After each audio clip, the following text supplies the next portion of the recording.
the Lord is here in this place. Amen? Because all the testimonies that we have, and also I can see, do you know that God speaks to us in so many ways? Not only with His Word, with prophecy, with dreams, with vision, with preaching, but even the things around us. You know what is around us now? It's getting more beautiful. Di ba? And so that's why God is making our lives more beautiful also. Amen? Much, much alive. Tingnan yung mga plants, di ba? Alive na alive. Okay? So there is no such yellow, all green. Amen? God speaks, take note, God speaks around your surroundings. Amen? And also the things that we have just heard now, praise God. Everything is so beautiful. Glory to God. And so I do declare in Jesus' name, everything will be beautiful as well in all our lives tonight. Amen? So God will do amazing things in our lives. Are you excited, saints? Amen? But of course, it's in your hand. It's not in my hand. It's in your hand as you respond to the very word of God. Amen? Glory to God. Hallelujah. So once again, shalom to everyone, even to all our viewers watching online. Glory to God. And I pray and I declare that the blood of Jesus, the name of Jesus, will be in this place and even online. Wherever you are, you will receive the word of God, His power. Amen. There would be healing, there would be deliverance. As I said, it's in your hand if you are willing to receive by faith what God has already, amen, declared and planned for each and every one of us. Amen. So today there would be healing, there would be deliverance. Amen. Amen. Glory to God. So deliverance from spiritual attacks. Amen. So this is a powerful word, a powerful message that I have to, when I'm preparing this, I'm always anointing my head with oil. Amen. Because I know it's so powerful. Amen. The attack is always there, but I have to anoint myself with oil, my bed, everything. Amen. So that's why, glory to God. And I do believe, as I said, God will do amazing things tonight in your lives. Amen. So there would be healing, there would be deliverance. Amen. So the question is, have you been experiencing uncontrolled emotions of frustration? Napuprostrate ba kayo sa buhay ninyo? Sometimes there is that sudden outburst of anger, bigla ka na nagagalit. Or sometimes there is what we call unexplained illness or ailments. Bakit may karamdaman na wala naman? The doctor will never, when you go to the hospital, nothing wrong. Amen? But something is going on, di ba? Sometimes you are so fearful. Sometimes there are, of course, this is one of the things that so many of us, we have been addicted, amen? Addicted to unhealthy food, of course, with media. And of course, when it is unhealthy, of course, that's wrong. Amen? It's not good. So it's not healthy. Amen? But we are addicted to these things. Why? There is something wrong with us, or there is someone or something controlling us. So that's why we cannot get out of those mess in our lives. And so that's why this is the reason why so many Christians today, they are not growing in their Christian life. Amen? They remain, as I said last time, they remain babies. Amen? But we need to grow at this moment. Amen? It's high time for us, amen, to grow deeper, amen, and learn more of the grace and the knowledge of the Lord Jesus Christ. Hallelujah. So let us read our text at this moment. Amen. Can we all arise, please? Binibilisan ko, no? James 4:7. Hallelujah. All together. Let's read it powerfully in faith. Hallelujah. Therefore, submit to God. Resist the devil, and he will flee from you. Ephesians 6:10-11. Finally, my brethren, be strong in the Lord and in the power of His might. Put on the whole armor of God, that you may be able to stand against of the devil. Finally, 1 Peter 5:8, be sober, be vigilant, because your adversary, the devil, walks about like a roaring lion, seeking whom he may devour. Hallelujah. Father, once again, we entrust and commit to you your word. Holy Spirit, speak to us. We ask of your mercy today in our midst, and pour out your grace. Move, Holy Spirit, in Jesus' name. Amen. Amen. Sige po, let's all sit down in the very presence of God. Again, in our introduction, our lives are full of challenges and conflicts which we need to battle, amen, on a daily basis. So many Christians today, as I said, they are living a life of defeat. Why? And it is because of ignorance. Ignorance of what? Ignorance of the Word of God, ignorance about the enemy, ignorance of so many things. In fact, God created us already. He said, I have made you already more than a conqueror. Amen. And I have blessed you with so many things. Amen. But still, we are living in a life of defeat. And we do not really know that there are spiritual forces that attacked each and every one of us, even Christians, is like a roaring lion. Amen. So there are always attacks. Amen. So that's why this is what we have to deal tonight. Amen. So what is spiritual attack? Amen. Spiritual attack refers to a situation where individuals experience ito nga, intense emotional, mental, spiritual distress. There are persistent temptation, always are there, inexplicable physical ailments or disease, and there are so many difficult challenges, problems we are all facing every day. So no one is exempted. Amen? This is part of life, and it is because there is an enemy. But this enemy is under our feet. Amen? And so that's why tonight, we already declare we are more than conquerors. Amen? No weapon ever formed shall prosper against us. So again, spiritual attack is an unseen struggle. Di mo nakikita yan, invisible. Of course, they are spirit. So it is against spiritual forces that seek to distract us, discourage us, delay, disrupt, or even destroy a person's life and even our faith, amen, in the Lord. And so that's why so many people are backsliding, drifting away from their faith. It is because they cannot, amen, they cannot overcome such attacks in their lives. And it is because they are ignorant about the schemes, the devices, the strategies of the enemies. Hallelujah. So why Satan attacks a person or a believer like you and me? Bakit? Is he interested in us? Of course. And why he attacks? Two things. First, to stop the revelation of Jesus Christ. What it means, so that we will not know or be intimate or gain knowledge about the Lord Jesus Christ. He wants us to stop to attend Bible studies, prayer meeting, worship service, for you not to learn to get intimacy with the Lord Jesus Christ. Because once you know the Lord Jesus Christ, because he feared that name which is above all names. So that's why when we speak the name of Jesus, like what we have just sung a while ago, the devil trembles. So he does not want us, amen, to get closer or intimate with the Lord Jesus Christ. And at the same time, he wants to stop, amen, the glorification of the saints. Meaning, he does not want us to grow deeper and higher, because as we grow and grow deeper and higher, intimate with the Lord, the more we are getting power, the more he is getting defeated in every situations of our life. So this is why he attacks. Amen? So that's why we are experiencing so many attacks in our lives. So now, how can we identify? We need to identify them. Okay? These attacks, and we need to overcome, of course. Amen? So again, we need to recognize that there are these invisible forces, meaning by paying attention to certain patterns and signs manifesting in our lives or in other people. So you have to recognize what is happening in your life. Amen? Bakit nagkaganito ako? Why this brother and sister are always experiencing these matters? Okay? These unexplainable situations. Amen? So that's why we need to see these things. Dapat magkaroon tayo ng discernment. Amen? Amen? In all the things that is happening around us, there is always a spirit behind it. Amen? But we need to recognize them. So that's why once you recognize them, you know how to deal with them.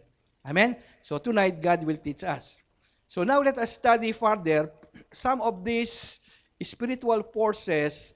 We have to learn on how they gain access in a person's life. They gain access, okay?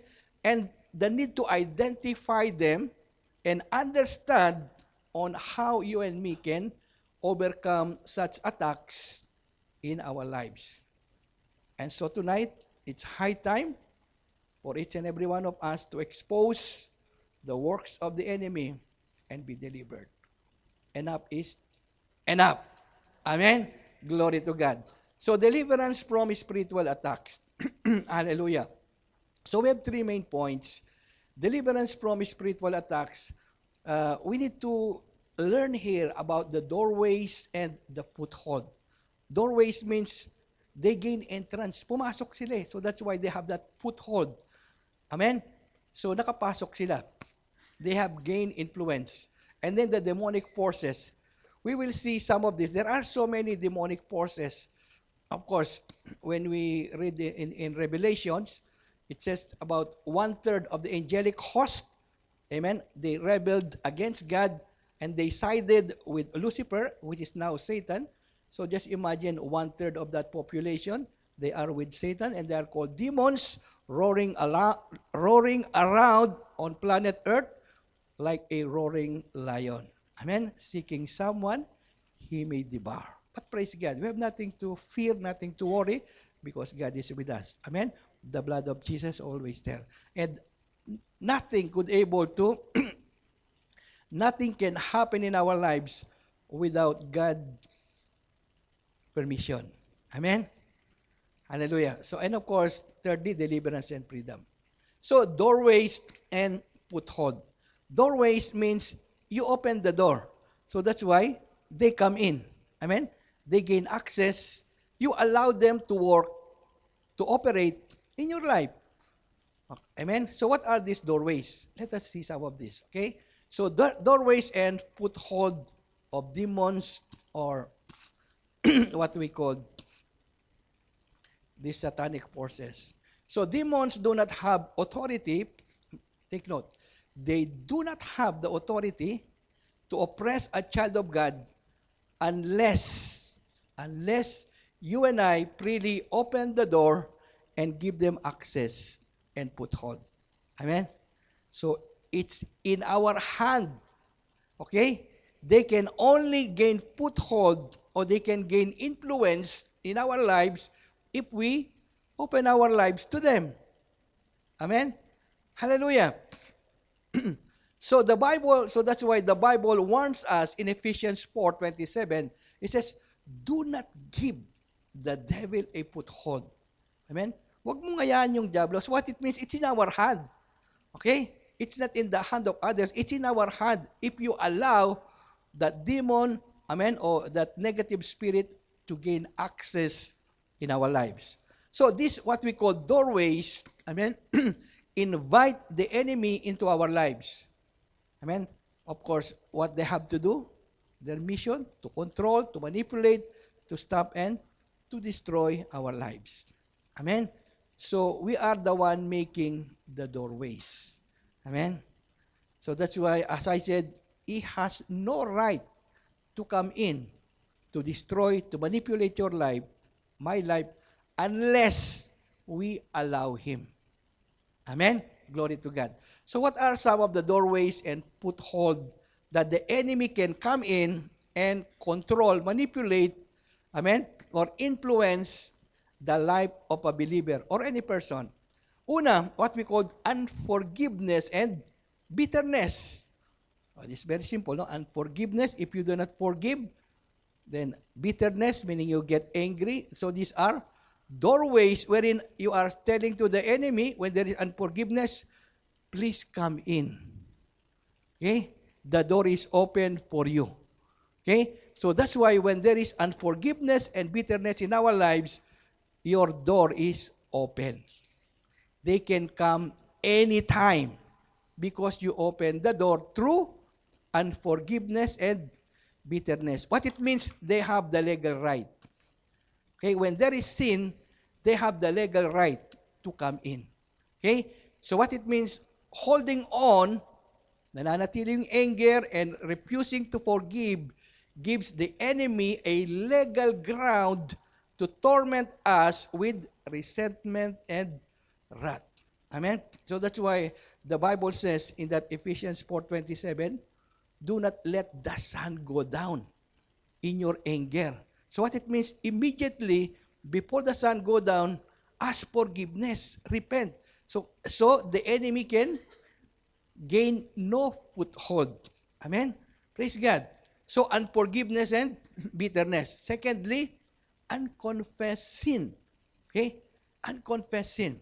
So keeping the hidden sins or secret habits, meaning and also involvement in the occult practices, amen, like tarot reading, witchcraft, horoscope, make us an easy target for spiritual attacks. Amen. We are opening again a doorway and access for them if there is unconfessed sin. So that's why, again, as I said, it's in our hand. Amen. So what shall we do? If there is unconfessed sin, Lord, I confess. Amen. Very simple. It's in our hand. Okay? So let not those hidden sin, amen, or secret habits which are not pleasing unto the Lord remain there. What it means, we need to ask forgiveness immediately. Amen? So they will have no legal right. They have legal right if there is sin. Amen. So another doorway, what we call fear and anxiety. Amen? Instead of faith, constant and consuming fear can become a stronghold that distorts our belief system and invites doubt. Amen? So fear, take note, fear paralyzes. When there is fear, you will not do anything in your life. Amen? Because there is fear. And of course, that will cause anxiety also in your life. Which of course, these are all destructives. Again, fear and anxiety, we are opening doorways or access for the enemy to come in and destroy that person's life. Amen? Another thing, this is a very important also, ungodly relationships and entertainment. Ungodly. Okay? What are ungodly relationships? This is what we call the soul ties. Amen? So soul ties. We will deal with them on that divine encounter. Amen? So I would like each and every one, if you have not yet undergo a divine encounter, amen? So I think it's June 16. Praise God. New Year, Islamic New Year. Amen? So we will deal with soul ties. Of course, these are ungodly relationship. Amen? Meaning wrong relationship. Wrong relationship means the correct relationship only husband and wife. Amen? But outside that, it's wrong. Amen? Praise God. So what it means, when there is ungodly relationship, again, you are opening the doorway. We know what the enemy, the work of the enemy. John 10:10, to steal, to kill, and to destroy. So that's why, no doubt, why people's lives are in mess. Amen? They are being destroyed. It is because we allow, again, the enemy to come in, to steal, to kill, and to destroy. Amen? So, filling our minds with destructive influences, even toxic associations or media. Media, when we expose our eyes, our ears with media that are ungodly, amen, what will you expect? Amen? Take note that we have 5 senses related to the world. So these 5 senses are also what we call open doors. Amen? For the enemy to come in. We have our eyes. So if our eyes are always looking on something that belongs to the enemy can gain access if we are not careful. Amen? Even with our ears. Amen? If we allow all this negative, then entertain them, of course, again, it will create trouble in our lives. So, destructive influences, or even as I said, the media that glorifies darkness can slowly erode or destroy our spiritual boundaries for them to gain access. So that's why we have to be very careful with what we see, what we watch, especially at this time, even with secular movies. So that's why Christians as much as possible, we should avoid secular movies because this will, again, damage our mindset. Amen? It creates troubles in us. Okay? So, hallelujah. Because these are access for the enemy. Amen? What we see, what we hear. So, if the things that we see are not godly, of course, what will you expect? Amen? So, we have seen the doorways. Amen? Wherein the enemy can have a legal ground to come in a person's life to kill, to steal, and to destroy that person. So secondly, demonic forces. Again, this is spiritual warfare. Whether we like it or not, we are at war with an enemy 24/7. Amen? Abang natutulog ka, uma-attack yung enemy. Di ba? Kung minsan sinasakyan ka ng enemy. Di ba? But most of the time, when you say, in Jesus' name, lumalaya siya, di ba? It's because there is power in that name. Amen? So that's why there is always warfare. Amen? 24/7. So what are some of these, what we call demonic spirits that attacks a person or any one of us? So how do we identify their presence? Paano mo sila identify? Okay? So that's why we need discernment. Okay? So if you really have mastered on these things, you can easily detect what kind of spirit a person has through the manifestations, through the words, the actions, the thoughts, the decisions. You can easily, what kind of spirit is operating or influencing that person. Amen? Kung palaging sumisigaw yan, palaging wala sa ayos, you know right away, he has that spirit of anger. Amen? Kung chick boy naman yan, di ba? Alam mo kagad. Amen? So, anong klaseng espiritu yan? Amen? So, praise God. Okay? So, what it means, demonic spirits, okay, it refers to a spiritual force or a pattern of behavior characterized by domination, manipulation, intimidation, and regulation of others. Okay? So, praise God.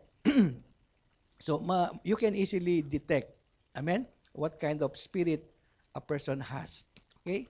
So, that's why any one of us who allows the enemy to gain access in a person's life legally, as I said, legally means when there is sin, the enemy has legal rights. You cannot drive out that enemy if he has that legal right. Okay? Kahit dalhin mo pa siya sa Supreme Court, sasabihin niya, legal ako dito. Okay? You have no right to take me out from here. This is my ground. Why? Because there is sin. Amen? So what shall we do? Remove that sin. Then he has no legal ground anymore. In Jesus' name, get out. Amen? So, again, as I said, they have legal entries through doorways, and through that doorways, they will come and they will have a foothold.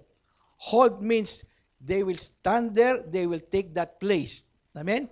They will position themselves there because they have the legal rights. What it means, that area belongs to them. That area of your life belongs to them because you allowed them. Amen? So, meaning to attack, to oppress, to influence, and control your lives. So, Satan has so many delegates. Amen? Delegates means, so that's why this is we have to deal with them, some of them, okay? What we call these various spiritual forces. There are so many, even hundreds actually, but tonight, we can only handle 6 of them, okay? Because we have no time, or else we will go here till morning time. Amen? So that's why we choose only 6, and hopefully, next time, God's willing, we will deal with them one by one. Amen? Glory to God. Religious spirit. Do you know what is a religious spirit? That religious spirit is so religious. He's always in the church. Amen? He's always there when Jesus is preaching. He's always there. He's always listening the word of God. Amen? He's always present. So that's why he's religious. Amen? So, religious spirit. I think you know what I'm trying to say here, di ba?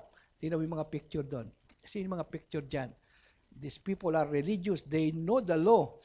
Amen? They memorize. Amen? So, how do they manifest? What it means, how you can see, how you can discern and tell that a person has a religious spirit.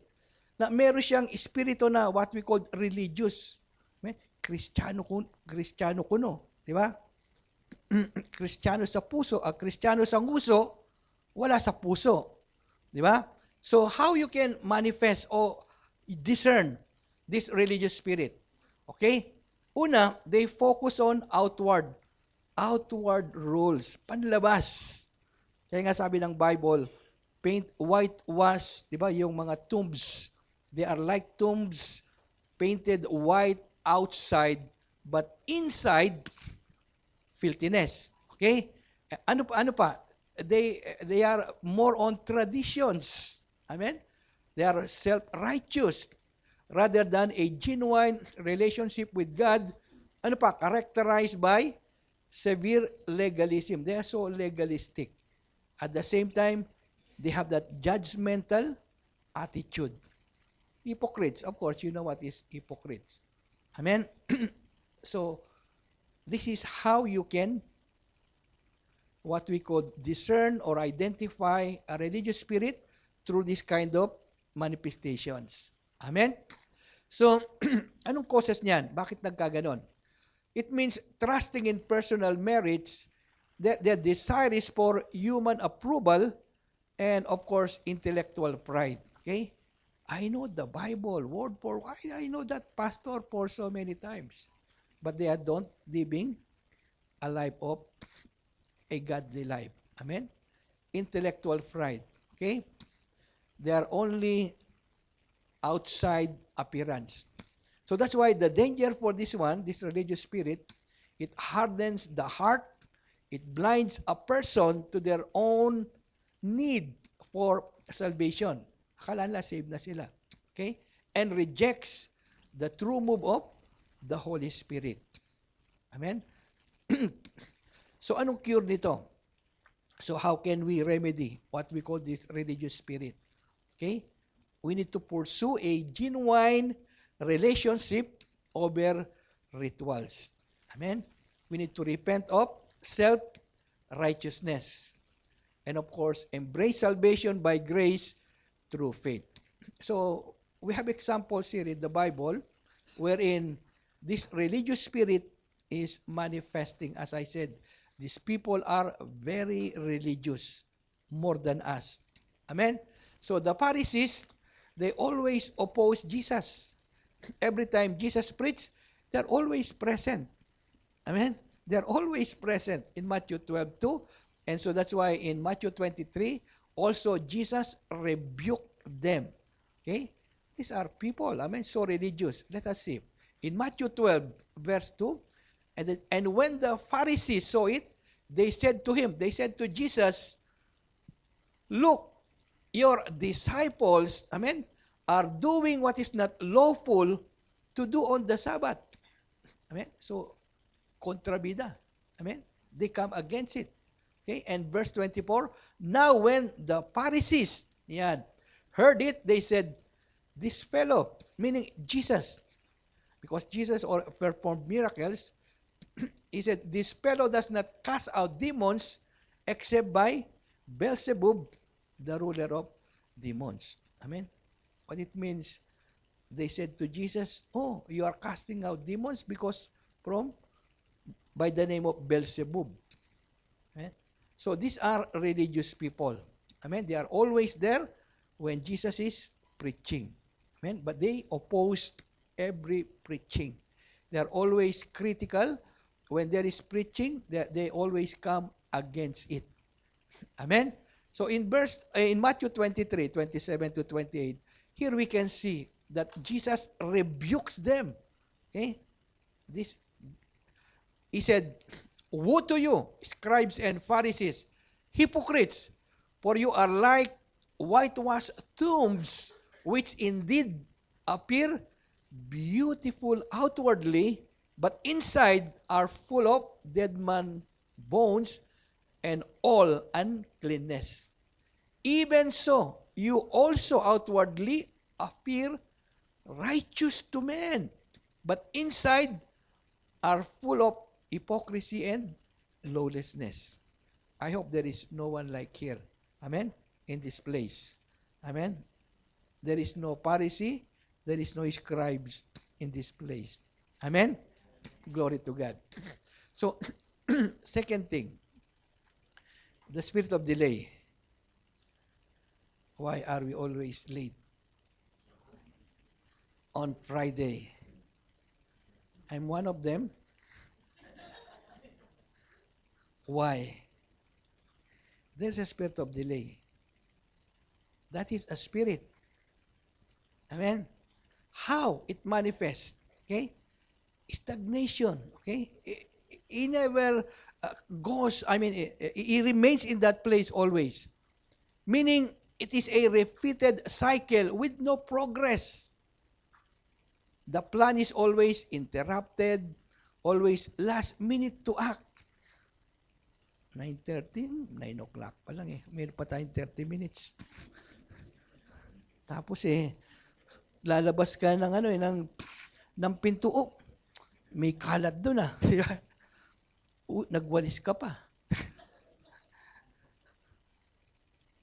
Praise God. Last minute to act. It creates obstruction, of hindrances, then prolonged season of waiting. Makapaghintay naman sila doon. Makapaghintay naman sila doon. Pabayaan mo sila. Chronically, of course, unfulfilled promises. These things, we always fail. We need to repent on this. Seriously. When you say, I will be there 9:30, you come 9:31, you have sinned already. That is true. When you say to a person, I will meet you at 9 o'clock, you come at 9:01, you sinned already. Because you say something you did not fulfill. You transgress your own word. Sin is transgression. So we fail. Amen? We always tell to our friends, okay, I will see you there. Give me 10 minutes. 20 minutes pass, still nothing is happening. No calls, no messages. Amen? What is happening with us? Amen? Someone is sending messages on Facebook, on Messenger, but no one responds. What is happening with us, saints? There is something wrong. There is a spirit that needs to be destroyed. We should not be like that. Amen? Gusto bang nagme-message ka tapos walang sumasagot sa'yo? They are part of the group. You are asking opinion, you are asking something, no one respond. You know that they are all seeing the messages, but no one even respond.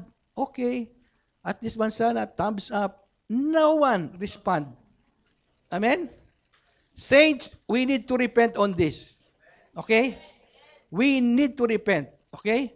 The spirit of delay, and I pray, starting today, amen, we will never be delayed on what we have promised, on every appointment, especially when it comes to the Lord, we should be there before time. Amen? But when it comes to party or other things of the world, you are always ahead. 1 hour before, you are always there. But when it comes to the Lord, Almighty God, forgive us, Lord.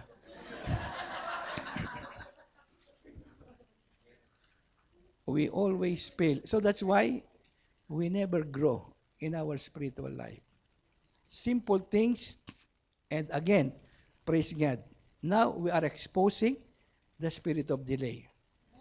This is a demonic spirit that is controlling each and every one of us. Amen? It's because we allow to have Him to gain access in our lives. Okay, meron pa akong 10 minutes, saka na lang. Okay? Saka na lang. Next time, saka na lang. Okay? So this is the problem with us. Amen? So a spirit of delay. Hallelujah. So what causes spiritual delay?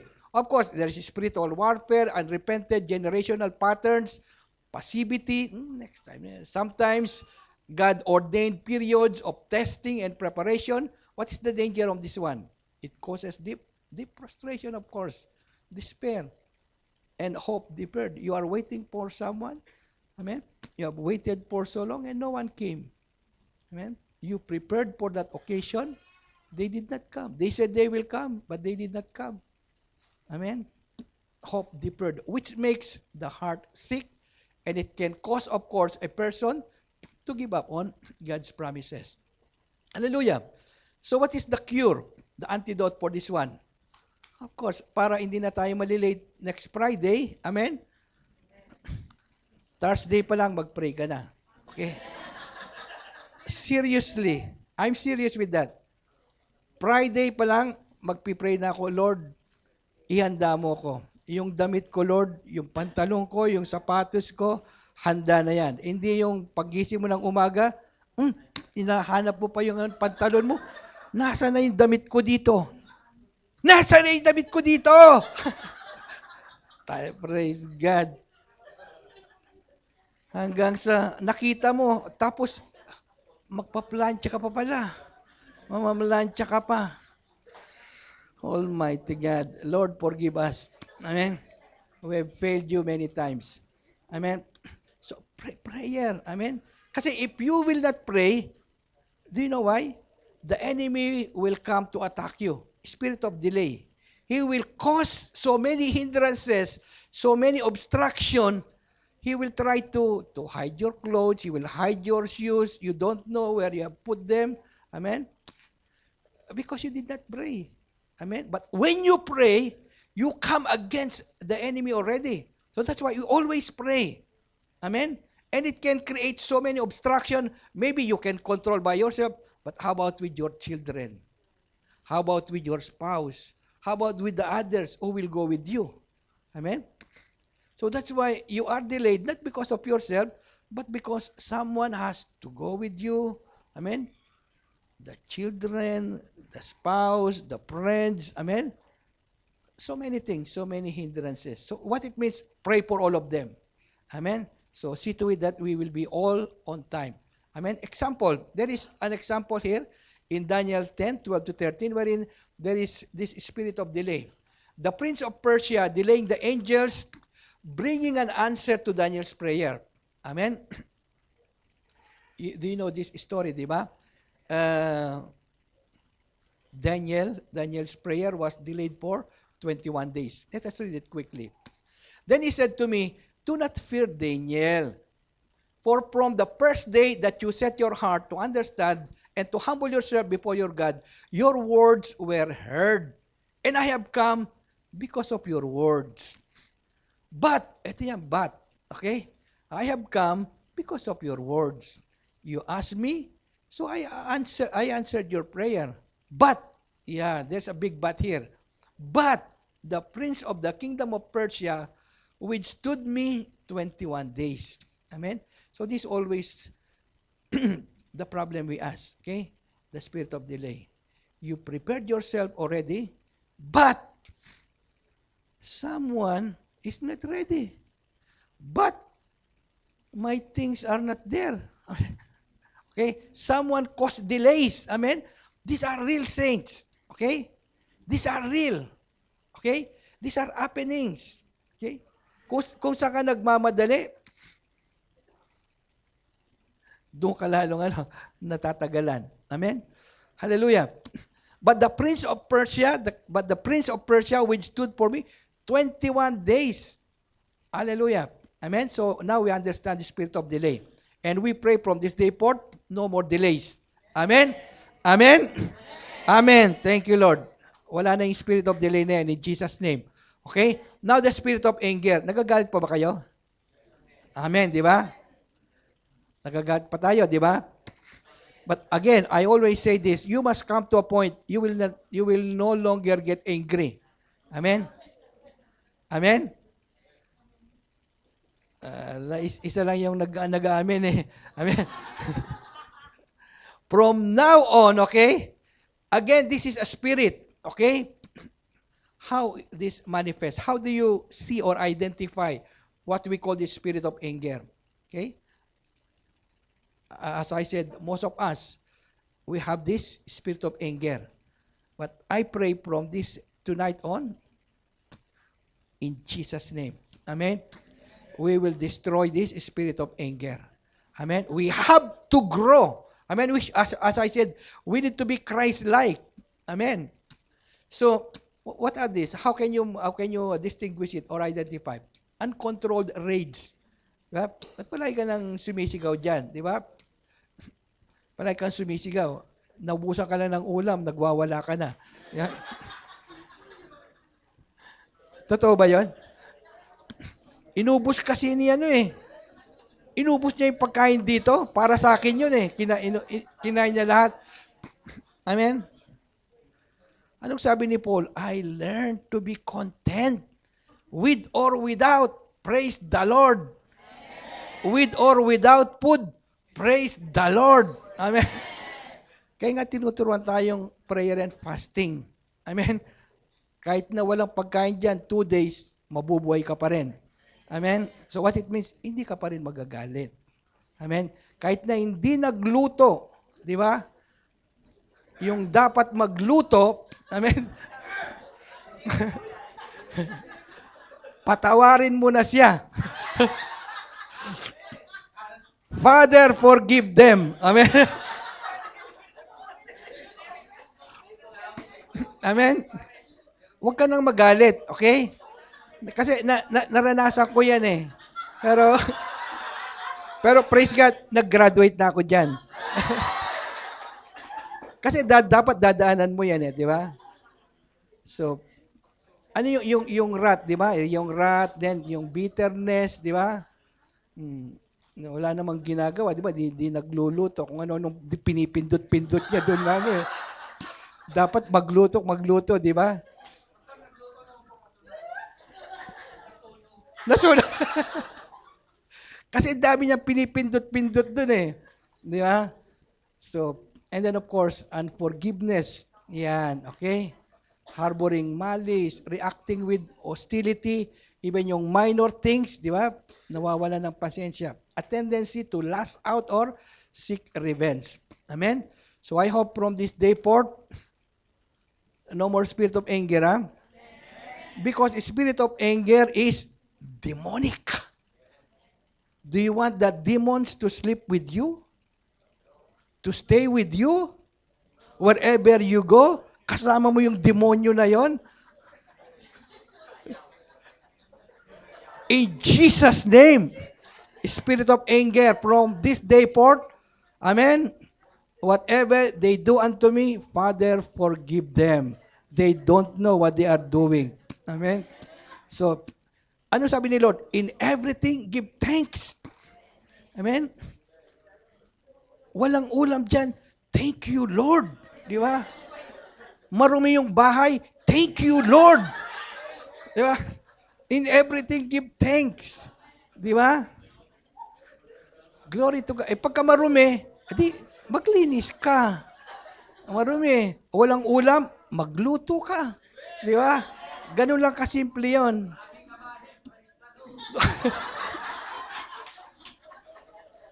Amen? So, praise God. So, again, as I said, always give thanks. Amen?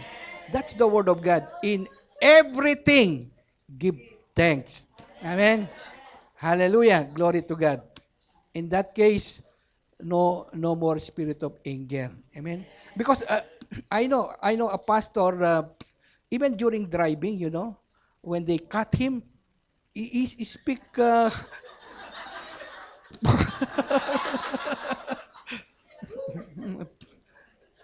Hallelujah. Anyway, so we declare in Jesus' name from this day forth, the spirit of anger, because it's demonic, get out in my life. Amen? Hallelujah. Sabihin mo sa Panginoon, sabihin mo sa espiritu na yan, mula ngayon, spirit of anger, galit na galit ako sa'yo. Galit siya, di ba? Lalo kang mas magalit ngayon. In Jesus' name. Wala ka na sa buhay ko. Amen? Amen? Praise God. Hallelujah. Anong causes niyan? Mostly pagka merong unforgiveness, bakit ka nagagalit? Kasi ayaw mong i-forgive na i-forgive mo na kung masyado siyang busy, di siya nakapagluto. Patawarin mo na siya. Okay? Patawarin mo na siya doon. Di siya nakapaglinis, patawarin mo na rin siya doon. Di ba? Unforgiveness. Di ba? Ganun yun eh. Love your wife daw. Di ba? Glory to God. So pag merong trauma, yan of course, suppressed heart, yan, and lack of self-control. Amen? So yung lack of self-control. What it means, parang hindi nagmamanifest yung fruit of the Spirit. Di ba? Self-control. We should have that self-control. So that's why the Bible tells us, quick to listen, slow to speak, slow to speak, slow to get anger. Tama ba yon? Anyway, parang ganun yon. Basta wag kang magalit. Amen? Hallelujah. Amen? So ang danger kasi nito, what's the danger of this? It gives the enemy a foothold. Yan, Ephesians 4:26 to 27. It leads to destructive words. Amen? Of course, pag nagalit ka na, ano kasing, dami na sasabihin ngayon, di ba? Which is, kumisan, below the belt na, di ba? Hindi ka lang pinakain, hindi ka lang pinagluto, di ba? Dami nang dinaldal-dal dyan, di ba? Destructive words, damaging, of course, damage na ngayon yung relationship. Di ba? Dati sana magtabi pa kayo sa gabi pero yung isa dahil doon sa na yon, alam nyo na. And of course, it can result in violent actions. Amen? Hindi maganda yung outcome because of anger. Amen? So, glory to God. So, anong cure doon? Anong antidote? Deep inner healing. Amen? Dapat magkaroon tayo ng inner healing, active forgiveness, gentleness. Yan, okay? And, of course, guarding the heart. Amen? Example dito, King Saul's uncontrolled jealousy and murderous rage towards David. Alam niya, di ba, King Saul. 1 Samuel 18:8-11, King Saul. Then Saul was very angry. Bakit very angry? And the saying, kasi narinig niya na that displeased him, yung mga narinig niya, it displeased him, and he said, they have ascribed to David, this is after David killed Goliath. Okay? They have ascribed to David 10,000 and to me, only 1,000. Ako ang hari dito kay David, 10,000 daw, and me only 1,000, and to me only 1,000. Now, what more can have but the kingdom? Susunod sa kingdom na kong ibibigay kay David. So Saul eyed David from that day forth. Talagang binabantayan niya si David. So on the next day, that distressing spirit from God came upon Saul. Okay, because of that angry spirit, amen, the next day, distressing spirit na. Amen? Praise God. So Saul was very angry. Okay. Ito, medyo matindi to. Matindi. Kasi, yung spirit of pride, no one here will admit they will have spirit of pride. Kasi ma-pride siya eh. And this is true. This is true. Amen? This is the most dangerous thing. Amen? Among the spirit. Okay? I want you to be prayerful here. Okay? So, manifestation. It's arrogant. Unteachable. You cannot teach this person who is possessed with spirit of pride. Alam niya lahat. Okay? Mas marunong pa siya sa Panginoon. Alam niya lahat eh. Kaya hindi mo siya maturuan eh. Okay? Selfish. Self. Me. Selfish. Stubborn. Tapos, matigas ang ulo niyan. Kasi, hindi mo maturuan eh. Matigas ang ulo niyan. Okay? Refuse correction. Hindi nagpapaturo talaga yan. Kasi, marunong na siya eh. Sobra. Okay? Comparing oneself to others. Self-centered. Pagka kinorek mo yan, magagalit yan. If you will correct that person, he will comes back to you. Galit na galit pa yan. Why? Mas marunong siya eh. Pride. Okay? Palaging nagdi-defense yan. Hindi ako yan. Baka sila. Okay? Defensive. He always takes all the credit. Ako lahat ng gumawa niyan. Ako ang bida dito. Ako. Takes all the credit. And of course, the inability to accept, to admit faults, or what we call apologize. Most of the time, pansinin nyo, that person will never say sorry. Hindi nagsusorry yan. Kasi pride siya eh. Amen? So that's why we need to identify this. Sabi ko nga, a person who has this pride, he will never accept that he has that pride.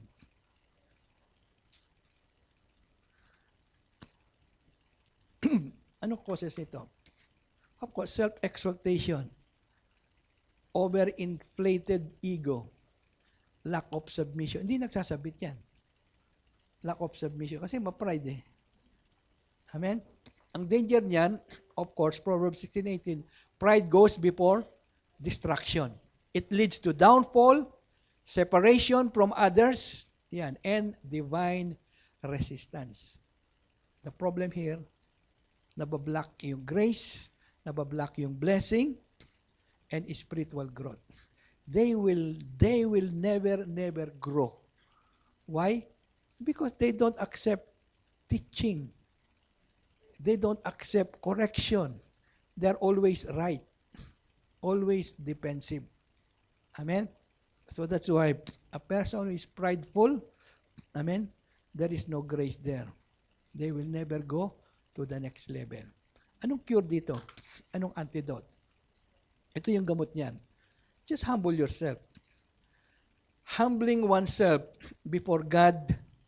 Okay? Embrace brokenness.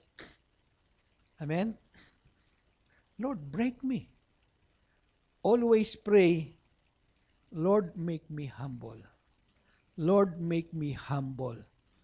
Every morning, every evening, Lord, make me humble. Okay? Then that spirit of anger or that spirit of pride, soon it will vanish away. Okay? We need to serve others. Practice daily submission to Christ. Okay? Submission. Amen? Example, King Uzziah. He became so arrogant because he's king, of course. He became arrogant and to the point he already invaded even yung mga duties ng mga priest, ginawa niya. And God was so angry with him. Okay? See, of course, we know the fall of Lucifer. Pride. Spiritual pride.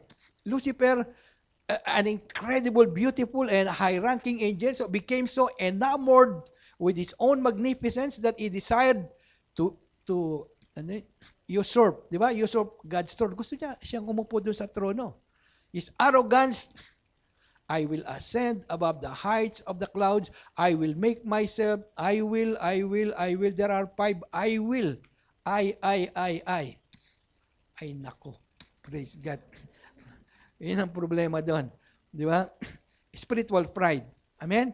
So even si King Nebuchadnezzar, amen? Nebuchadnezzar boasted. He said, it's not this the great Babylon I have built. Di ba ako nagtayo nito? Napakaganda, napakagara. With my mighty power. Yan. So he ascribed all the glory to himself. So he took the glory for himself. So that's why immediately he lost his sanity and was driven from his kingdom to live like a wild animal until he acknowledged God's sovereignty. Anong ginawa ni God? Okay? The king, God turned him into a wild beast. Like wild beast. Parang ano doon? Yung baka o whatever, di ba? Nandun. Kumakain ng grass. Okay? He lost his sanity. Because of pride. That's dangerous. Okay? Pride. Pride will, of course, it will bring you to hell. Okay? Fifth, spirit of addiction. After this, isa na lang. 6 lang yan eh. Spirit of addiction. Addiction. Yan. Anong manifestation yan? Addiction means you are already in bondage. Kaya nga addict ka eh. You are already in bondage. You are already slave to sin. Amen? So what it means, there is what we call this compulsive behavior, uncontrolled, compulsive behavior, uncontrolled substance abuse. Yan, kaya nga uncontrolled na eh, because you are already addicted. Addicted to drugs, addicted to alcohol, addicted to nicotine, or what we have also addiction to behaviors like pornography, gambling, gluttony, hoarding disorder. Yan, di ba? Sale, buy, tapos nandun lang sa closet, di ba? Hoarding, di ba? Hindi naman ginagamit, di ba? Sana pamigay na lang. Praise God. Hoarding disorder. Addiction to sale. Amen? Addiction to things you keep on buying, but you are not using them. Amen? You just wasting them there. Okay? That's a spirit. Spirit of addiction. Addiction, media usage. Even addiction to movies. Di ba? 2:00 na ng madaling araw. Di ba? Nanonood pa. Di ba? Dapat matutulog ka na doon. Kaya pagising sa 10:00 na, 12:00 na. Di ba? Yung gadgets, di ba? Use of gadgets. Amen? So, habit of rare collection. Puro collection dito, collection doon. Di ba? So, these are all what we call addiction. Amen? Even addiction to food. Nandiyan ba yung food? Hindi ko yata nalagay yan, no? Nandun ba sa gluttony? Ayan, sige, nandun pala sa gluttony. Okay? Praise God. Okay? So, causes, ano cause niyan? Unresolved emotional pain, of course, may trauma, yung fleshly indulgence, di ba? Gusto ng yung flesh, and of course, what we call an address, yan, yung spiritual voids. So, anong danger niyan? Ang danger niyan, it destroys physical health. Amen? It ruins your lives and even your finances. Kasi, buy ka ng buy, di ba? Sale ng sale, di nawawala yung sale dito sa Bahrain. Amen? So, it damages relationship also. Di ba? Mag-away na yung mag-asawa niyan. Di ba? Puro sale ng sale eh. Di ba?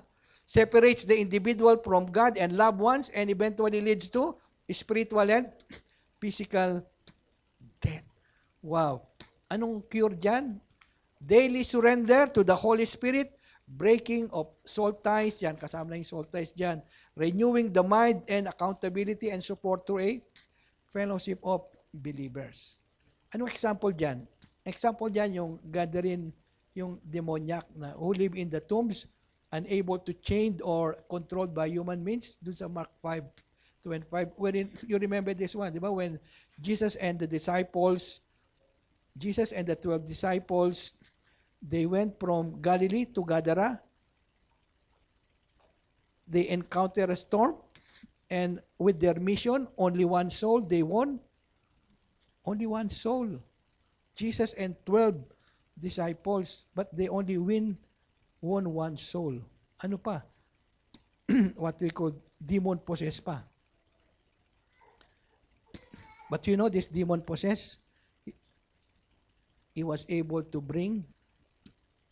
share the gospel to 10 towns. Decapolis. Di ba? Deca 10. Amen? So even if you only share one soul, praise God. Amen? Don't get angry. Don't be disappointed. Amen? Because this demoniac, of course, is enslaved with sin. He's in bondage. But praise God, the Lord delivered him. Okay? So, there met him out of the tombs a man with an unclean spirit who had his dwelling among the tombs, and no one could bind him, not even the chains. Hallelujah. Finally, the spirit of fear. Amen? So, ano manifestation yan? Anxiety, panic attacks, yan. Paranoia, di ba? Yung nagiging paranoid ka na. So, worry, yan. Timidity, yung nagiging duwag ka na. Feeling constantly paralyzed. Dread for the future. Natatakot ka na kung what will happen in the future. Amen? So, the spirit of fear. Ang cause nito, lack of trust in God's word, generational patterns of fear, or traumatic life experiences. Yan. So, yan ang causes niyan. Ang danger niyan, it torments the mind. 1 John 4:18. It nullifies the faith and causes individuals to disobey God's leading because out of terror. Takot eh. Amen? So, anong cure niyan? Immersing oneself in God's perfect love. Of course, you replace those anxious thoughts with the Word of God. So, that's why we need to memorize, read the Word of God. And claiming, of course, the love, the power, and sound mind given by the Holy Spirit in 2 Timothy 1:7. I have not given you the spirit of fear, but of love, of power, and of sound mind. Again, fear is a demonic spirit. Amen? So that's why we should not fear. Amen? So, example here is Elijah running in fear of his life after threats from Queen Jezebel. After his great triumph at Mount Carmel, amen, he won the battle, amen. He won that contest between the prophets of Baal and the prophets of Asherah. So one prophet against 850, amen. He got that victory, of course, because God is with him. But after that great victory, he ran in fear because of Jezebel's threat. Amen? Nagkaroon pa siya ng fear. 1 Kings 19:3-4, and he arose and ran for his life and went to Beersheba. But he himself went a day's journey into the wilderness and came and sat down under a broom tree, and he said, pray that he might die. Lord, mamatay na sana, di ba? And said, it is enough, Lord.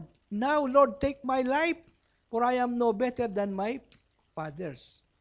Yeah? After that great victory, suddenly, he has that spirit of fear. He ran for his life. Amen? Praise God. So, quickly, deliverance and freedom. Okay, so we have seen at least 5 of these spirits which we should no longer, amen, manifest in our lives, or that they should take influence rather. Hallelujah. So let us claim now the deliverance and the freedom. So deliverance is the supernatural breaking of the enemy's chains. It is your covenant right. As I said, it's our right as a believer. So we can experience freedom and enforce it daily by taking the following steps. So how can we have our freedom from all these spirits? Amen? The spirit of fear, the spirit of pride, amen? The religious spirit, amen? How? Let us see the steps. Una, for us to have the deliverance and the freedom, first, submit to God and resist the devil. James 4:7, submit yourselves to God. First, submit to God. And then after you submit to God, meaning, Lord, take control. And then, resist the devil. Okay? Then he will flee from you. So, complete surrender to God is the first step in shutting Satan out and all these demons. Okay? Secondly, speak the word of God. So, that's why when Satan tempted Jesus, Jesus declared, Satan, it is written. Amen? You must verbally proclaim the scripture over your mind and circumstances to silence the lies of the enemy. It is written means victory belongs to me. Jesus died already. Jesus have already availed that victory for me. Satan, you have no longer right. Amen? Because you are now under my feet. Jesus gave me that authority. Amen? So that authority belongs to us. Amen? So that's why the devil has no legal rights anymore. So that's why Jesus always quote, Satan, it is written. It is already written that I am victorious. It is already written here that you are a defeated foe. get out. You have no longer right. Amen? It's in our hand. Okay? Hallelujah. We need to proclaim the scripture. Thirdly, identify and confess the hidden sins. Amen. Identify. There are sins hidden in our lives until now. Bring your struggles into the light. Confess your faults. Renounce any involvement with darkness and actively choose to forgive those who have wronged you. 1 John 1:9, of course, if we confess our sins, He is faithful and just to forgive us our sins and to cleanse us from all unrighteousness. Proverbs 28:13, he who confesses sins, amen, and renounces them, shall find mercy. So we need to confess, we need to renounce them. Amen? For God to give us the mercy. Tonight, we need God's mercy. Without God's mercy, we cannot be freed. Amen? And be set free or get our freedom from all what we call these spirits that we have just taken or handled now. Amen? Glory to God. So where the armor of God. So meaning put on the belt of truth, the breastplate of righteousness, the shoes of peace, the shield of faith, the helmet of salvation, and use the sword of the Spirit daily. Ephesians 6:13-17. Okay? This is a long subject, but we just need to wear the armor of God. Amen? Always defense. Amen? At the same time, offense with the sword of the Spirit. Hallelujah. And of course, use the authority of Jesus' name. So God has given us authority, amen, over every works, over of all these spirits, demonic spirits, amen, that keep on destroying, amen, a person's life. God had already given us that authority in Jesus' name. So that's why the name of Jesus is a strong tower. Luke 10:19, again, behold, I give you authority. Authority to tread upon serpents and scorpions and over all the power of the enemy. Over all the power of the enemy. So what it means, we need to command all these attacking forces to live in the name of Jesus. Spirit of delay, from this day forth, you have no more right in me. Spirit of pride, amen, and all what we call these spirits. Amen? Hallelujah. Praise God. So, glory to God. So, we have dealt religious spirit, spirit of delay, spirit of anger, spirit of pride, spirit of addiction, and the spirit of fear. Hallelujah. So, for us to have the deliverance, we need to submit to God. Amen. Speak the name of Jesus. Identify and confess our sins before the Lord. So, they will no longer have the legal right in our lives. Amen? Hallelujah. And of course, we're always the armor of God and use the authority in Jesus' name. Again, so every spiritual attack is an attempt to get you, amen, to doubt the finished work of God. Amen?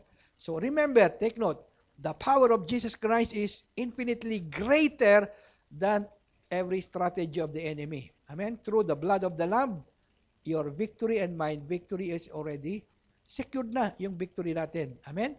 So the manifestations of all, amen, of being under the spiritual attacks must be properly discerned. So that's why ma-discern mo yan sa sarili mo. What kind of spirit is there attacking you? So as to deal and of course overcome them through the finished work of the Lord Jesus Christ, of course with the power of the Holy Spirit. Hallelujah. So again, deliverance and freedom were already secured 2,000 years ago. Tapos na yan. So that's why it is finished. Amen? So what it means, we are facing every attack on a position of victory. But God wants us to stand strong. Face the battle. Only to stand, be still. Be strong, be courageous. And just tell the enemy, spirit of pride, spirit of fear, spirit of delay, in the name of Jesus, you have no longer right in my life. In the name of Jesus, 2,000 years ago, that was settled at Calvary already. So that's why when we face any battle, we face in a position of victory. We just need to enforce our victory. Amen? Enforce the victory which Christ has done for us. Amen? So as a challenge, amen, so this is our challenge now, music team, can we all arise? We need to reflect on our spiritual life. Okay? Let us reflect now. And at the same time, can we just ask the Holy Spirit to reveal any open doors in our heart? Amen? Is there any open doors we allow the enemy? What it means, is there any sin that we allow the enemy? Amen? To take control, to influence, to manipulate, amen? To attack us. So again, in dealing with the recurring spiritual attack, again, God is saying, do not run. Do not run from the battle. God is saying, stand on your ground. Tonight we will rebuke the enemy and we will believe God's truth. Victory belongs to us. The truth is, Jesus had already set us free. Amen, 2,000 years ago. So we just need to claim our freedom today. Amen? Just claim our freedom today because it was already secured at the cross and Jesus paid already. Amen? Through the cross, through His death, 2,000 years ago. He made us already more than conquerors in Christ Jesus. So once again, the spirit of pride, spirit of fear, spirit of delay, amen, all these negative spirits has no longer legal rights in our lives. So today we will ask the mercy of God to forgive us and cleanse us. So this is the first step, saints. We need to ask forgiveness from the Lord. Can we just close our eyes and ask the Lord for those open doors, access that the enemy has gained foothold? That's why we are always late. That's why we are always getting angry. That's why there is always fear. There is pride. There is anxiety. There is worry. And so many kinds of things the enemy has taken advantage. It is because we let them to come in and control and manipulate our lives in so many areas, in so many aspects. And so that's why we live a defeated life, full of struggle, full of conflicts, as if there is no freedom. But tonight, in the name of Jesus, as we open our hearts unto the Lord, let the Holy Spirit once again open up our hearts, cleanse us from every filthiness, and remove all those footholds that the enemy has gained entrance. And as we remove those sins, Lord, forgive me. Lord, cleanse me of unforgiveness. Lord, I was so always have this so many things that I have done that displeases you. It's time for us, saints, to ask forgiveness and even so expose our hearts before the Lord and cleanse us by the power of His blood. And so at the same time, as we worship the Lord, together we will claim our freedom from all these negativities, from all these bondages, from all these strongholds, from all these negative spirits that the enemy has controlled, manipulated our lives, that prevented us from growing to Christ-likeness, that prevented us to experience His glory, the blessings. Hallelujah. So let's worship the Lord at this time.